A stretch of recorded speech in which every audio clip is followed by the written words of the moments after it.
అందరూ అది చూసి ఈయన పాపి అయిన మనిషి యొక్క బస చేయలేదని చాలా సంగుకొని జక్కయ్య నిలబడి, ఇదిగో ప్రభువా, నా స్థిర స్థలము పేదలకిచ్చుచున్నాను. నేను ఎవరి ఎదురైనను అన్యాయముగా దేనినైనా తీసుకొని ఎడలా అతనికి 4 గంటలు మరణ చెల్లించమని ప్రభువుతో చెప్పింది. అందుకు యేసు, ఇతడును అబ్రహాము కుమారుడే, ఎందుకనగా నేడు మీ ఇంటికి రక్షణ వచ్చి ఉన్నది.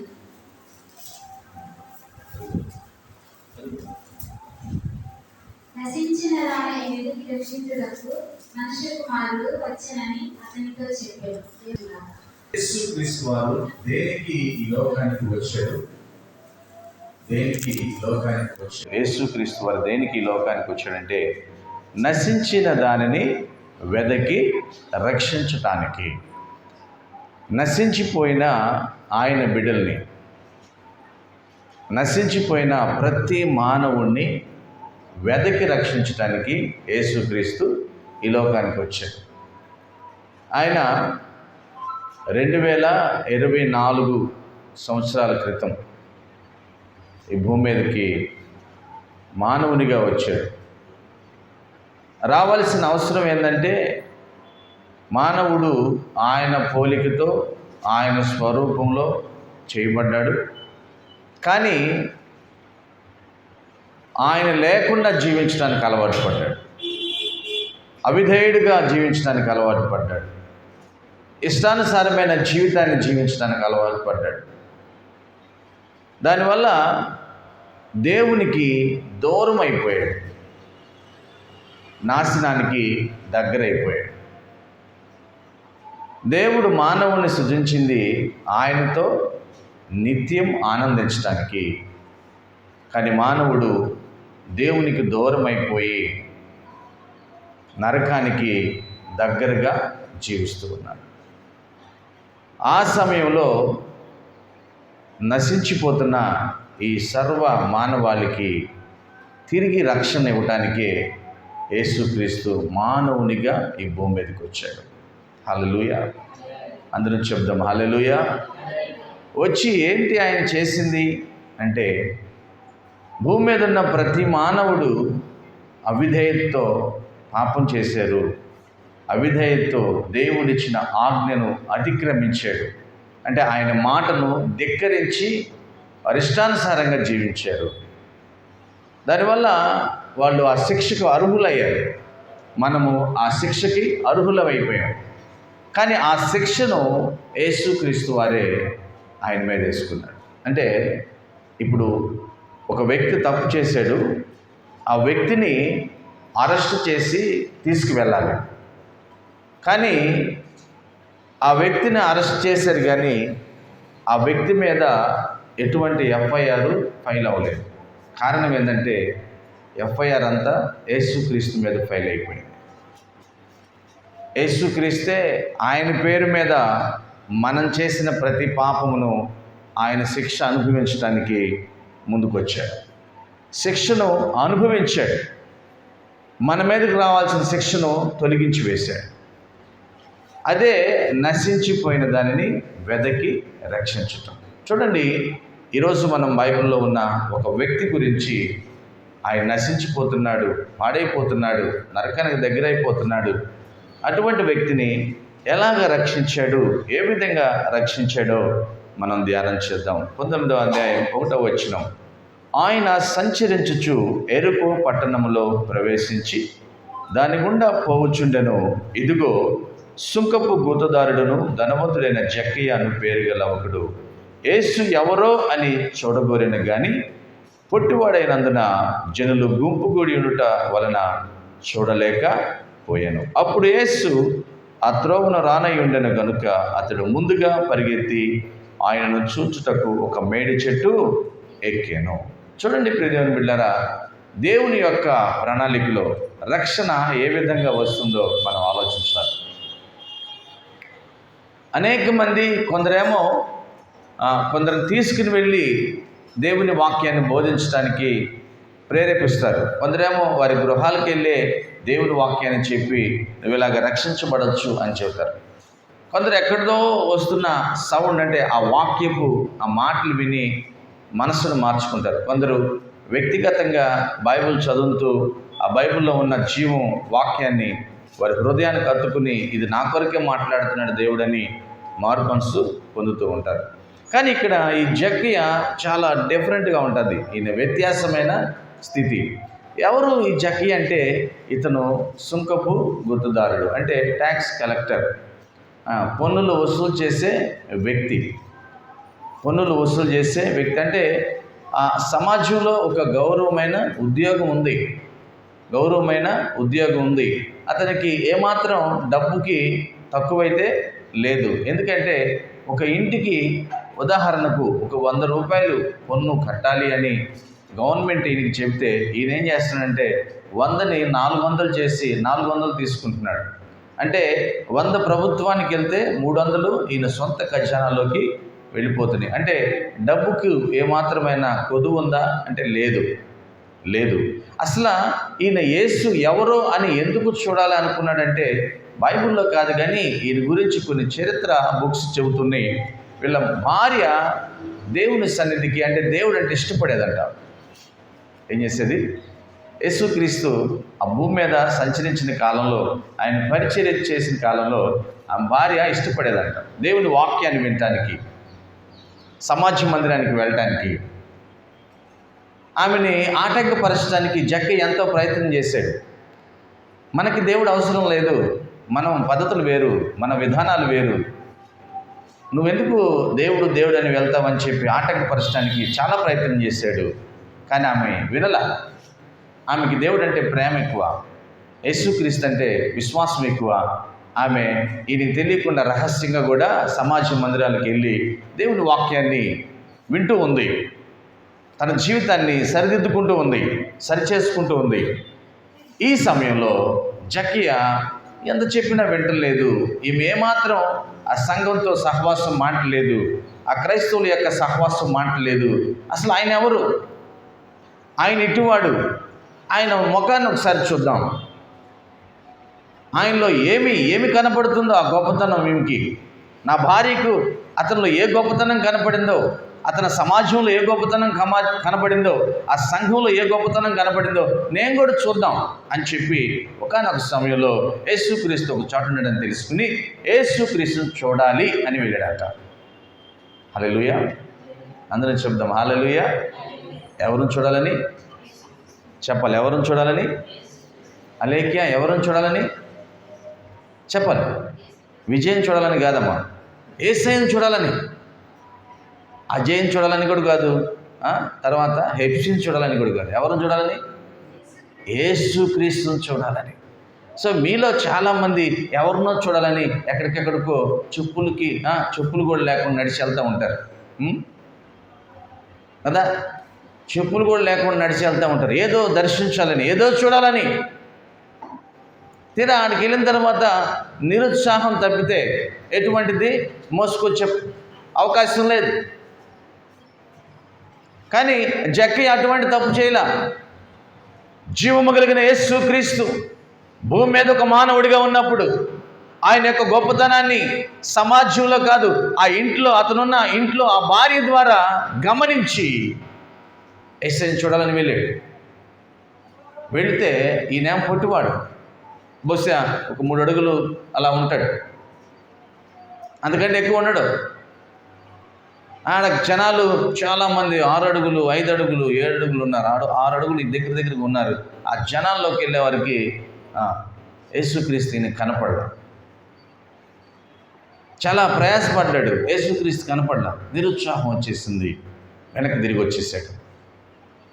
ఇక నిద్ర పట్ల నేను వెళ్ళి ఇప్పుడు నా భార్యని, ఎలా ఉంటాడమ్మా నువ్వు వెళ్తున్నావు ప్రార్థనకి, ఎలా ఉంటాడని అడిగితే నమోష్గా ఉంటుంది.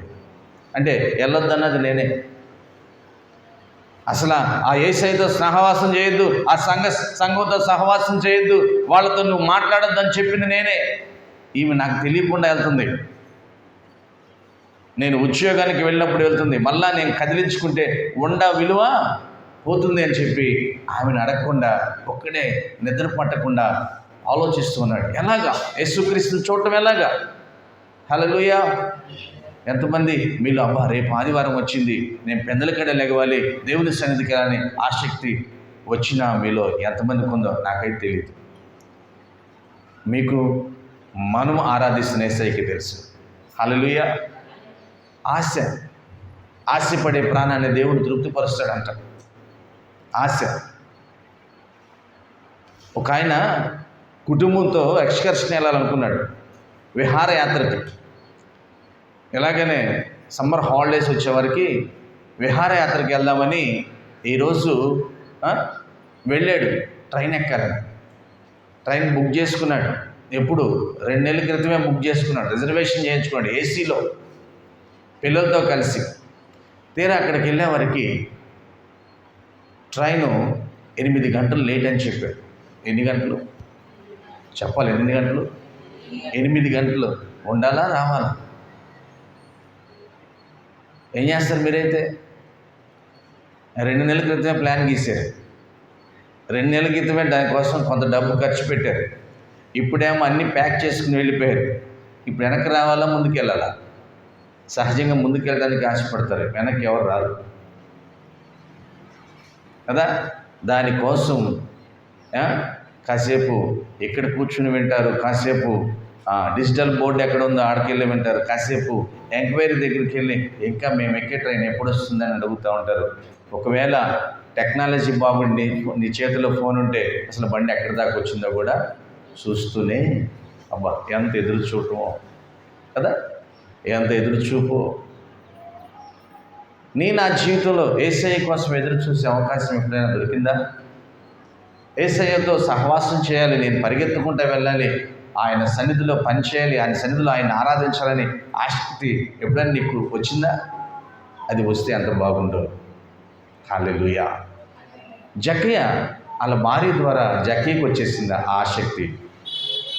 వాళ్ళ భార్య ద్వారా జక్కీలో అయ్యో ఒకసారి మిస్ అయిపోయాను, మరలా ఎప్పుడు చూస్తాను, ఎలా చూడాలి అని ఆలోచిస్తూ నిద్ర పట్టక ప్రయత్నం చేస్తూ ఉంటే మరలా ఆయన ఉద్యోగ క్రమంలో ఉన్నప్పుడు ఎవరో చెప్పారు, జక్కయ్య మన ఊరే వస్తున్నాడంట అని. హల్లెలూయా. యేసుక్రీస్తు మన ఊరే వస్తున్నాడంట జక్కయ్య. ఈ సంగతి తెలిసిందా నీకు? అక్కడక్కడ బోధ చేస్తున్నా ఆయన ఈరోజు మన ఊరే వస్తున్నాడంట.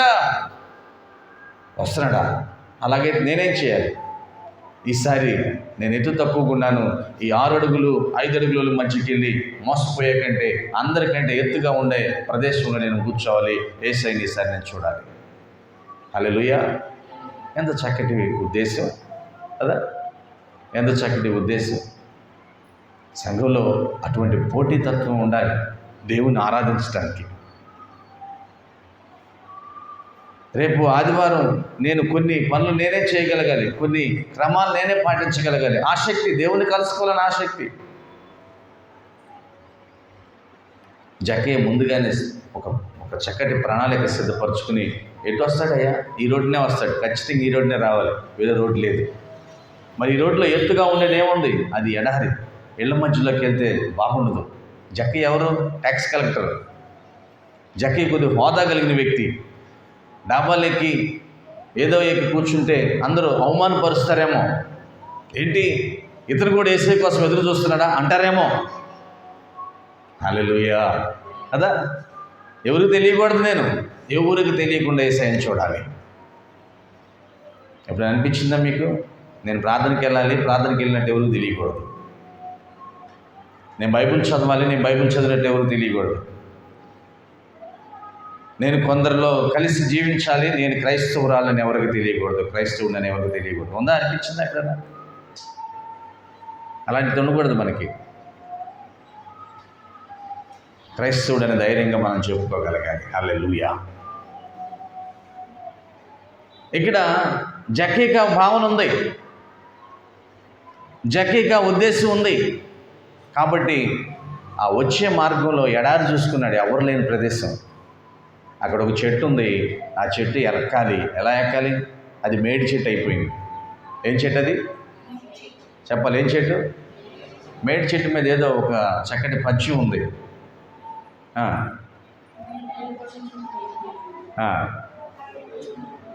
మిగిలిన తర్వాత వదిలే. మేడి పండు చూడు మేలిమయుండు, పొట్ట విప్పి చూడు పురుగులుండు. అదే పరిస్థితి జక్కీది కూడా. పైకి భలే ఉంటాడు, కానీ ఇప్పుడు ఆ లోన పురుగులు కూడా తీసివేసుకోవడానికి మేడి చెట్టు ఎక్కబోతున్నాడు. గెడు చపలు కొడదాం, హల్లెలూయా. కదా, ఇప్పుడు ఆ పురుగులు తీసివేసుకోవాలి, ఆ లోన పనికిమాల జీవితం తీసేసుకోవాలి. అంటే ఆయనకి అది లేదు. ఆయన ఏదో చూడాలనుకుంటాడు అంతే. ఆయన మారాలని కాదు, ఆయన చూడాలని. ఆయన ఉద్దేశం కేవలం చూడాలని.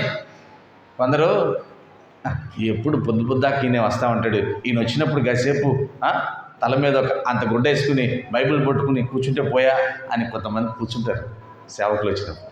ఎవరి కోసం? వాళ్ళ కోసం, పాస్టర్ గారి కోసమే, వీళ్ళ కోసం కాదు. పొద్దుదాకా ఇసుకిస్తున్నాడు, కాసేపు లోన్ కూర్చుని వస్తే పోలా అని అనుకుంటారు. జక్కీ ఉద్దేశం కూడా అదే, జస్ట్ చూసొద్దాం అంతే, మారాలని కాదు. హల్లెలూయా, అందరూ చెప్దాం హల్లెలూయా.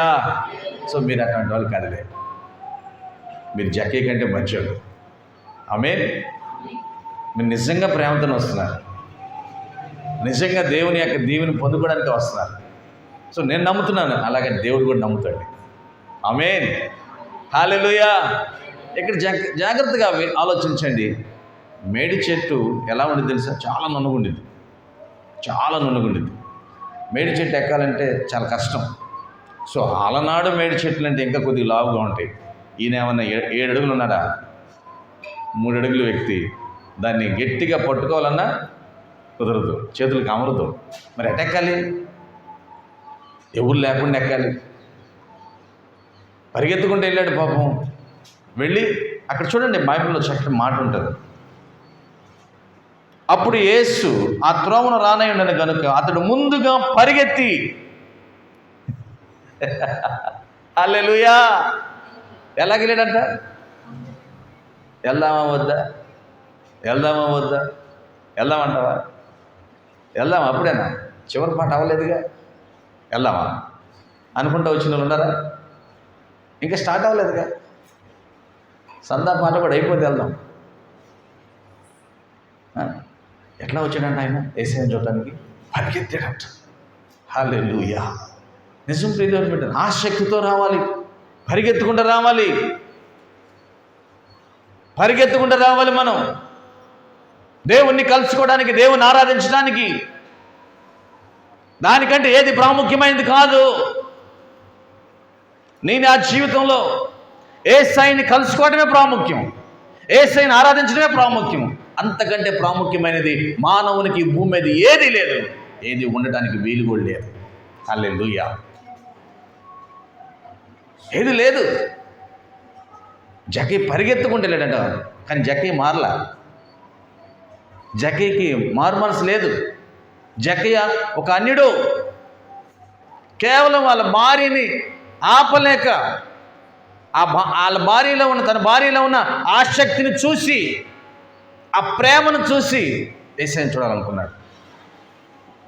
పరిగెత్తుకుంటూ వెళ్ళాడు. నాకు తెలిసి వెళ్ళటం ఎగిరి పట్టుకుని ఎక్కాలని ప్రయత్నం చేసి ఉంటాడు, జారిపడి ఉంటాడు. అదా ఎన్నిసార్లు పడ్డాడో పాపం జక్కయ్య. పడ్డప్పుడల్లా ఎడు చూస్తాడు? చెప్పాలి, ఎడు చూస్తాడు? పడ్డప్పుడల్లా చుట్టూ చూస్తాడు. ఎవరైనా చూసారా నన్ను? నేను ట్యాక్స్ కలెక్టర్ని కదా, ఎగతాళి చేస్తారా? చుట్టూ చూసి మళ్ళీ ఎక్కి మళ్ళీ పడి ఎట్టయితేమి ఎక్కేసాడు. ఎక్కి ఏం చేస్తున్నాడు చూడండి ఒకసారి. పరిగెత్తి ఆయనను చూచుటకు ఒక మేడి చెట్టు ఎక్కాను. యేసు ఆ చోటికి వచ్చినప్పుడు ఇప్పుడు పెద్ద సమస్య ఒకటి ఏర్పడింది. ఏంటంటే యేసుక్రీస్తు వస్తున్నాడు, చాలా దూరం ఉన్నాడు. మేడి చెట్టు ఎక్కడంలో కూడా ఒక ప్రాముఖ్యమైన విషయం ఉంది. ఏం తెలుసా? మేడి చెట్టుకి కాయలు చాలా చిన్నగా ఉంటాయి, ఆకులు ఎక్కువగా ఉంటాయి. అంటే మేడి చెట్టు ఎక్కితే మనిషి కనపడడు. అది మెయిన్ కారణం. జక్కయ్య యేసయ్యని చూడాలి, యేసయ్యకి జక్కయ్య కనపడకూడదు. ఇది లాజిక్ కదా. చాలామంది ఇప్పుడు కూడా ఇళ్లల్లో కూర్చుని పొద్దున పూట ఏదో ఒక పాస్టర్ గారి వాక్యం వినేసి సౌండ్ తక్కువ పెట్టుకుని ఇళ్లల్లో కూర్చుని ఆరాధించే వాళ్ళు ఈ 2 కాలనీలు ఎంతోమంది ఉన్నారు. నాకు తెలుసు, కొందరే తెలుసులే, కొందరు తెలీదు. బయటకు వస్తే ఏమని అనుకుంటారని, అందరూ తెలియకూడదు నేను యేసయ్యని ఆరాధిస్తానని. గట్టిగా కదిలించామనుకో, నాకు తెలుసు నేను కూడా ప్రార్థన చేసుకుంటాగా అంటారు. నాకు తెలిసి 100కి 70 మంది ఉన్నారు ఇక్కడ. దేవునికి మహిమ కలుగును గాక. నిజం, యేసయ్య పరిచయం ఉండి యేసయ్యని రహస్యంగా ఆరాధించేవాళ్ళు. మీకు తెలుసా, కైలాస మహర్షి అని అంటారు. హిమాలయాల్లో తపస్సు చేస్తారు, ఏం తినడం. సాధు సుందర్ సింగ్ ఆయన కలిశాడు. వాళ్ళని కలుసుకున్న తర్వాతే సాధు సుందర్ సింగ్ గారు ఆహారం లేకుండా ఎలాగ జీవించాలో నేర్చుకున్నాడు. కొన్ని ఆకులు, కొన్ని ఫ్రూట్స్ తింటే కొంతకాలం వరకు ఆకలి అవ్వదు, మన బాడీలో కావాల్సిన ఎనర్జీ వస్తుంది. ఆయన కొన్ని వేల కిలోమీటర్లు నడిచి ప్రయాణం చేసి సేవ చేశాడు సాధు సుందర్ సింగ్. కైలాస మహర్షిని కలిసినప్పుడు ఆయనతో మాట్లాడుతూ సంభాషణ జరుగుతున్నప్పుడు, అసలు మీరు ఎందుకు ఇంతకాలం తపస్సు చేస్తూ ఉంటారు హిమాలయాల్లో ఉండి? ఎవరికి తపస్సు చేస్తారు మీరు? దేని గురించి తపస్సు చేస్తారంటే ఆయన చెప్పిన ఆన్సర్ ఏం తెలుసా? నిజదేవుడైన యేసుక్రీస్తుని మేము ప్రార్థన చేస్తాము. ఏమని తెలుసా? భూమి మీద పాపంతో మగ్గిపోతున్న అనేక మంది ప్రజలు ఉన్నారు, వాళ్ళు కళ్ళు తెరవబడి, వాళ్ళ హృదయాలు తెరవబడి ఆయన్ని తెలుసుకోవాలని మేము తపస్సు చేస్తాం. దేవునికే మహిమ కలుగును గాక. ఇప్పుడు కూడా మనమేమో ఏదో అనుకుంటున్నాం, వాళ్ళు ఒకటే ఒక పదం అంటారు, ఏ దేవుని పదం నోటితో పలకరు, ఓం అని అంటారు, అంతే. That's all. ఓం అంటే సౌండ్ అంటే వాక్యం. దేవునికే మహిమ కలుగును గాక. తపస్సు చేస్తుంది ఇప్పుడు యేసుక్రీస్తుకి వాళ్ళు ప్రార్థన చేస్తుంది. చాలామంది యేసుక్రీస్తుకి ఆరాధిస్తున్నాడు. అటువంటి ఆరాధన వల్లే ఈ జక్కయ్య పరిగెత్తుకుంటూ పోయాడు. అడికెక్కి చూస్తా కనపడకుండా తల వరకే బయటికి పెట్టి చూస్తూ ఉన్నాడు. చూస్తూ ఉన్న సమయంలో ఒక ఆలోచన వచ్చింది, ఇంతమంది వస్తున్నారు కదా, వీళ్ళు యేసయ్య ఎవరు? అంతకుముందు జక్కయ్య యేసయ్యని చూడలే, ఇప్పుడు ఎట్టుంటాడు? అయ్యో పొరపాటున వచ్చేసానే, కింద ఉండేవారు అని అడిగినా బాగుండేది, ఇప్పుడు దిగాల అంటే కష్టపడి ఎక్కాను. అర్థమైందా? ఎవరు లేకుండా చూసి ఎక్కాను, ఎన్నోసార్లు పడ్డాను, ఎవరికి కనపడకుండా పడిపోకుండా జాగ్రత్తగా కొమ్మను పట్టుకుని బల్లి కరుచుకుని కూర్చున్నాను. ఇప్పుడు దిగాలంటే ఎట్ట? ఎవరిని అడగాలి? లోన ఆత్రం ఎక్కువైపోయింది, యేసయ్య దగ్గర అయిపోతున్నాడు. ఆయన దాటి వెళ్ళిపోతే ఈరోజు కూడా విఫలమే. ఆయన దాటి వెళ్ళిపోతే ఇంతమందిలో యేసయ్య ఎవరో నాకు తెలీదు, అయ్యా ఎవరిని అడగాలి నేను, ఎవరు చెబుతారు నాకు అని లోన తపన పడుతున్నాడు. దాన్ని మనం వర్ణించలేం కదా. అంత తపనతో ఉన్నప్పుడు ఏం జరిగిందంటే అక్కడ యేసు ఆ చోటికి వచ్చినప్పుడు కన్నులెత్తి చూచి, హల్లెలూయా, గడి చమలు కొడదాం, హల్లెలూయా. కన్నులెత్తి యేసయ్య చూశాడు. అంటే తలలు మొత్తం కిందకున్నాయి. ఇప్పుడు ఎవరు తల పైకి ఎత్తారు? యేసయ్య తల మాత్రమే పైకి లేచింది. ఒక్కసారిగా అయ్యా నన్ను చూసాడేమని చెప్పి తత్తరగా చూస్తున్నాడు. ఏమంటున్నాడు? కన్నులెత్తి చూసి, జక్కయ్యా త్వరగా దిగుము, నేడు నేను నీ ఇంట ఉండవలసి వచ్చి ఉన్నదని అతనితో చెప్పగా. అబ్బా, యేసయ్య ఉండే తట్టుగా జక్కయ్య యొక్క ఆత్రం పనిచేసింది, జక్కయ్య యొక్క ఆవేశం పనిచేసింది, జక్కయ్య యొక్క ఆసక్తి పనిచేసింది. నిజమే ప్రియదేవుని బిడ్డారా, మీరు జీవించే జీవన శైలి యేసయ్య నీతో నిత్యము ఉండాలనిపిస్తుంది. ఆమేన్, హల్లెలూయా. ఇప్పుడు కూడా చాలా ఇళ్ళల్లో నాకు ఇంట్లో ఉండబుద్ధిగా అట్లా అంటూ ఉంటారు. దేనికి? అంత మనశ్శాంతిగా ఉంటారు. నాకు ఇంట్లో ఉండబుద్ధిగా అట్లా, నాకు అక్కడే బాగుంది, ఆ రోడ్డు మీదే బాగుంది, ఆ గోడ దగ్గర బాగుంది, ఆ షాప్లో బాగుంది, ఆ సినిమాలో బాగుంది, ఇంటి దగ్గర ఉండబుద్ధిగా అట్లా నాకు. అంటే ఇంట్లో ఏమి లేదు, ప్రేమ లేదు, అనురాగం లేదు, ఒకరినొకరు ప్రేమించుకునే తత్వం లేదు. ప్రేమతో అడుగుతున్నాను, మీ భర్త ఎక్కువసేపు ఇంట్లో ఉంటున్నాడా? ఉండలేదా? నువ్వే కారణమైతే. భార్య ఎక్కువసేపు నీతో ప్రేమగా మాట్లాడుతుందా, మాట్లాడతలేదా? నువ్వే కారణం. అయితే పిల్లలు తల్లిదండ్రులతో ఎక్కువ గడపాలనుకుంటున్నారా? లేదా? అలా అయితే తల్లిదండ్రులే కారణం. నిజం ప్రియదేవుని బిడ్డలారా, నిజం. యేసుక్రీస్తు అన్నాడు, జక్కయ్య త్వరగా దిగు, నేడు నేను నీ ఇంట ఉండవలసి వచ్చింది. ఆ రీతిగా నువ్వు చేసావు నన్ను, ఆ రీతిగా నీ హృదయంలో తపన, నేను దాటిపోతాననే భయం, మరొకసారి విఫలమైపోతాననే భయం నీలో రేకెత్తు ఉంది. అందుకే నేనే నీ కోసం కన్నులెత్తి ఏమంటున్నాను, జక్కయ్య త్వరగా దిగు. హల్లెలూయా. ఎంత ఉత్సాహంగా ఉంది ప్రియదేవుని బిడ్డ జక్కయ్య యొక్క లైఫ్. ఏం జరిగిన తర్వాత చూడండి, అతడు త్వరగా దిగి సంతోషముతో ఆయనను చేర్చుకునేను. నాకు తెలిసి ఇప్పుడు ఏం చేస్తుంటాడంట, దిగుంటాడా? దూకుంటాడు. హల్లెలూయా. అంతే. జస్ట్ చూడాలనుకున్న వ్యక్తి ఇప్పుడు ఏమంటున్నాడు, నేను నీ ఇంట్లో ఉంటానంటున్నాడు. ఉండవలసి వచ్చింది, వచ్చిపోతానంటలా, నీతో ఉండాలనుకుంటున్నాను. యేసయ్య మన ఇంటికి వస్తే ఎంత బాగుండు. ఆమేన్. చెప్పండి ఒకసారి పక్కలతో, యేసయ్య మీ ఇంటికి వస్తే ఎంత బాగుండు. యేసయ్య మీ ఇంటికి వస్తే ఎంత బాగుండు. చెప్పండి, యేసయ్య మీ ఇంటికి వస్తే ఎంత బాగుండు కదా. యేసయ్య మీతో ఉంటే ఎంత బాగుండు, యేసయ్య నాతో ఉంటే ఎంత బాగుండు. మరి ఆయన నా దగ్గరికి వచ్చి నాతో నివసించే విధంగా నీ ఆసక్తి ఉందా? నీ ప్రేమ ఉందా? నువ్వు అలాగ ప్రేమిస్తున్నావా?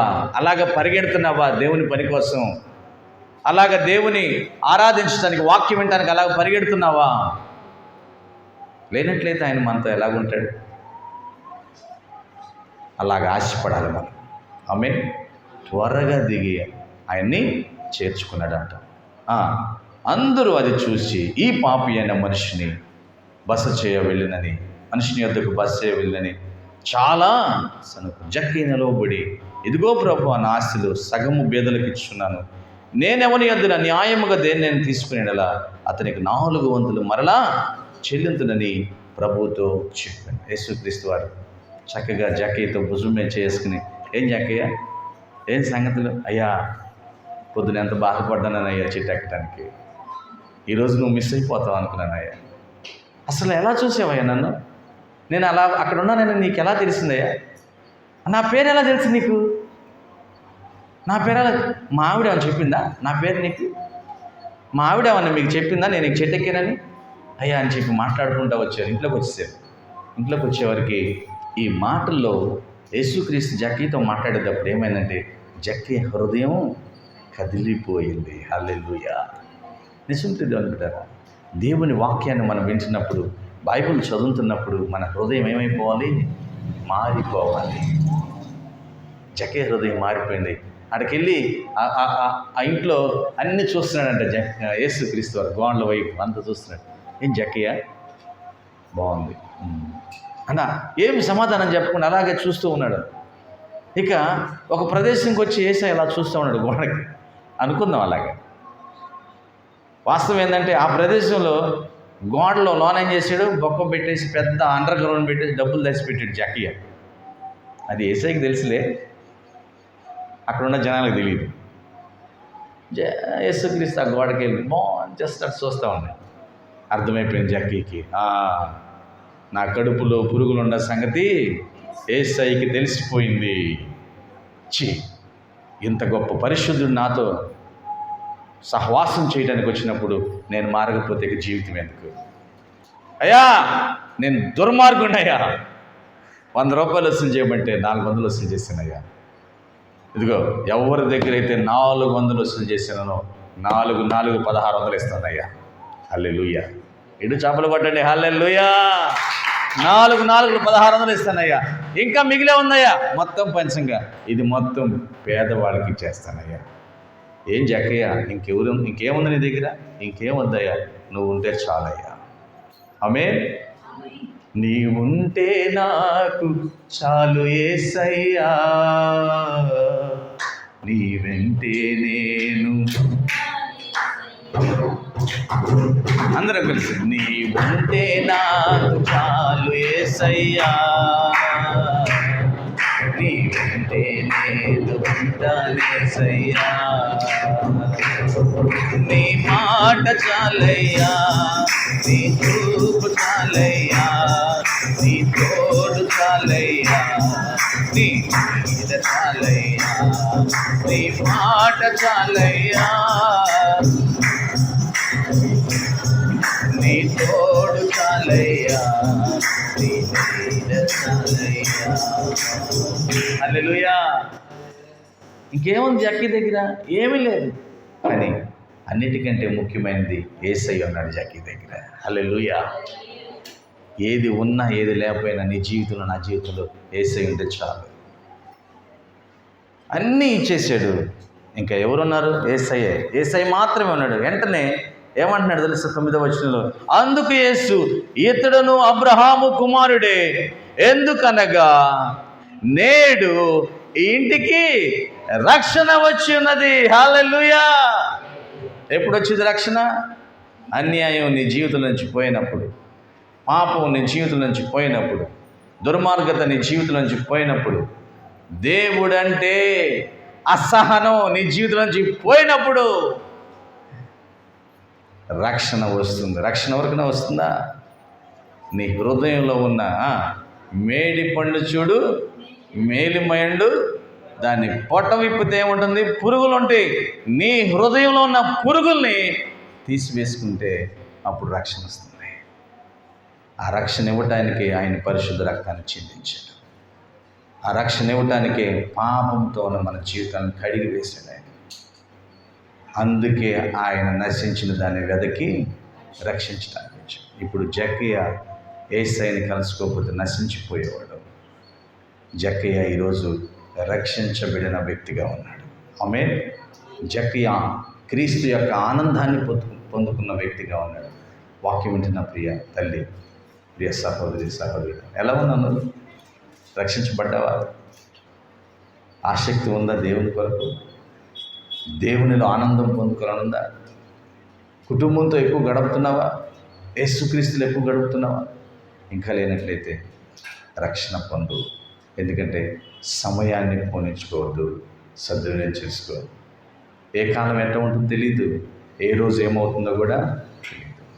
కాబట్టి నీ ఇంటికి కూడా రక్షణ రావాలని ప్రభు పేరిట ప్రేమతో తెలియజేస్తూ ఈ కొద్ది మాటలు ముగిస్తున్నాను. దేవుడు మనందరిని దీవించును గాక. ఆమేన్.